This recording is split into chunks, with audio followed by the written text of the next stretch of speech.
అష్టావక్ర గీత 1వ అధ్యాయం ఆత్మానుభవోపదేశము 6వ శ్లోకము. నీవు కర్తవు భోక్తవు కాదని గుర్తించు. నీవు ఎప్పుడూ స్వతంత్రుడవు, ముక్తుడవు. 4. మనం ఎప్పుడూ ముక్తులమే.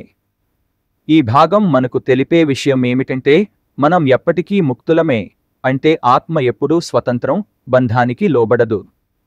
అహంకారం వల్లనే మనం బంధంలో ఉన్నామని భావిస్తున్నాము. ఆత్మ శాశ్వతంగా స్వేచ్ఛగలది. అహంకారం పోయినప్పుడే ఈ సత్యాన్ని మనం గ్రహిస్తాము. అహంకారం ఉన్నంతకాలం మనం ఆత్మను గుర్తించలేం. అహంకారం మనలో కర్త తానని, భోక్త తానని భావాన్ని కలిగిస్తుంది. కర్మలను చేయడంలో తానే ముఖ్యమని భావిస్తూనే ఉంటుంది. అనుభవిస్తున్నానో అని సుఖదుఖాలను అనుభవిస్తుంది. ఈ అహంకారం ద్వంద్వాలతో మిమ్మల్ని కష్టసుఖాల మధ్య ఉంచుతుంది.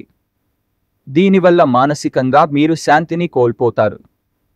అహంకారం ఉంటే మీరు ఆత్మను గుర్తించలేరు.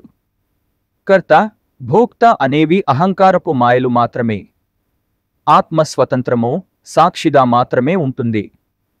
ఇది శాశ్వతమైన ఆనంద స్వరూపం. ప్రసాద్ భరద్వాజ.